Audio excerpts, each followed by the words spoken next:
Hey everyone, and welcome back to another devlog. I've got a lot of new stuff. I've been working on a ton of new levels, and I've actually finished the last world in Bitlands. So I got a lot to show you guys today, so let's go ahead and jump right into it. But before we start, I just want to thank all of my patrons and everyone else who supports my channel. You guys are all amazing. So you've probably already noticed by now that I've created a main menu. I spent a pretty good amount of time getting everything to work properly. Everything fades in and out, and you can also go and look at the pixies that you have. You can scroll through them using your mouse wheel. I did add in that functionality as well for the almanac, which actually now has a nice white outline on it as well. Makes it pop out a bit more. So you can click on that, and there are now 16 badges.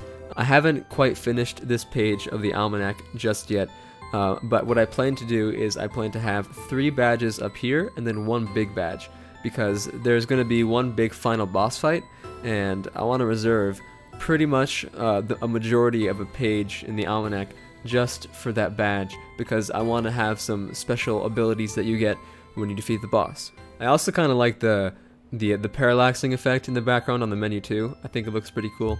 And there's also a nice little beta symbol in the bottom right of the screen. The normal menu has also been a bit reworked. I changed the font of the game because I didn't like the other one very much. It was kind of hard to read, and some people were suggesting that I change it to something that was maybe a little bit easier to look at. Okay, so first off, I just want to mention that I have finished the entirety of the new world over the course of Christmas break. I have created 20 new levels. There are 3 new enemies, not including the boss. Ironically, the thing I like most is this little tree right here and the little effect it has when it wobbles with the wind. And oh, okay, there's a meteor shower. That's another thing I probably should have mentioned too. Meteors do now rain from the sky every once in a while. And to make things more dynamic, I thought I'd add in a few new tiles, so you can see that there's some auto tiling now on these dirt platforms over here. Before we look at those new enemies though, I want to quickly show you guys this thing. I made these advanced lava geysers that that occasionally will just pop out of the lava. I wanted to make as many moving platforms, as many obstacles as possible to keep the movement and gameplay fresh, especially in the final levels of the game where it's supposed to be kind of like a culmination of all of the best stuff in Bitlands. Okay, so there are 3 new enemies, and you've probably already seen this guy by now, but this guy is called the Cannoneer. He just basically shoots cannonballs in the direction that they're facing. Like right now he can't shoot at me because, well, he's only supposed to be able to shoot from over here. And I will definitely say, with the meteor showers, things can definitely get a little crazy, but the meteors actually do hurt the enemies if they so happen to hit the enemy. Although it is not just enemies, I've also added in a couple of new platforms as well. I also really like these platforms too. They break when you stand on them, but they do regrow after a little bit. Yeah, there we go. So this is another new enemy called the Ash Golem. The Ash Golem just kind of curls up in a ball and rolls around, but luckily we have the Phoenix Pixie with us, so it's not too much trouble. I also did decide to add in the fire imps into the game. I really did end up liking their design a lot, and they're kind of like now a staple in every single one of the Ashlands levels. And I don't remember who told me this, but someone requested that there be platforms that can kind of rise up and down with the lava geysers, and so I decided to make that. And you can jump on these things, and they're pretty cool. You can like kind of hitch a ride. And if you look closely, you can also see that right before these little lava geysers go up, there is a little splash in the lava, so it's not random. It is timed. You just have to be paying attention in order to see it. I'm also now realizing that the meteor showers are way too frequent. I need to lower the time on those. I just realized I haven't talked at all about this new Phoenix Pixie either. So basically, you get him from the cages, just like all the other ones. Well, at least for the most part. Okay, and since I don't really want to spoil anything else, I'm gonna go ahead and talk about some other stuff real quick. Let's go back all the way to the Swamplands.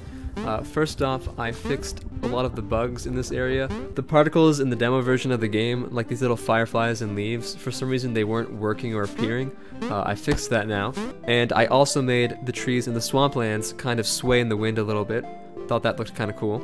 And of course, as usual, I have been squashing a ton of bugs. There seemed to be a lot of errors in the caves, so I went back and fixed some of those as well. So hopefully the gameplay is smoother in here now. I also got a bit of feedback that there were too many enemies, which I have to agree with. there was a little bit too much going on in some of the levels, so I went back into the Swamplands, Cavelands, or I think it's Craglands, yeah, it's the Craglands, and the Ashlands, and I removed a bunch of enemies, and I tweaked some things to make it a little bit easier, because the problem when you're making a game is that sometimes you look at it from your own perspective, and you're like, oh, this isn't that hard, but you also have to take into account that there are a lot of other people who are going to play this game, and so you have to find that balance between beginner friendly and professional friendly. So I guess you could say I've just been doing a lot of tweaking. And I also really want to talk about the scope changes to this project.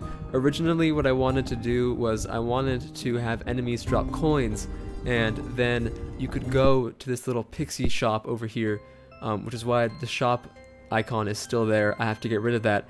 But I wanted to originally be able to buy these pixies and the familiars with coins that you got from playing the game, but I decided to get rid of that because the scope was a little bit too big, and if you want me to be honest, I really want to finish up this project so I can move on to other things and focus my time elsewhere.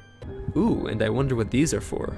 And the last thing I want to show you guys is this boat ride. So there's this guy who's like the ferry to the underworld, which is inspired by Charon, which is a Greek myth. And also shout out to BDP for letting me use this sprite.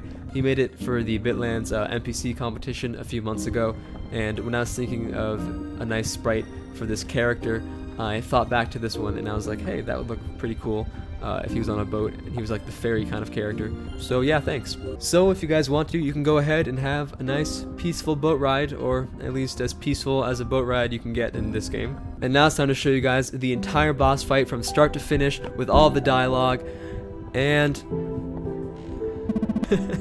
I am truly evil. Thank you everyone for watching. I hope you guys all had a fantastic Christmas break, and I'll see you in the next devlog.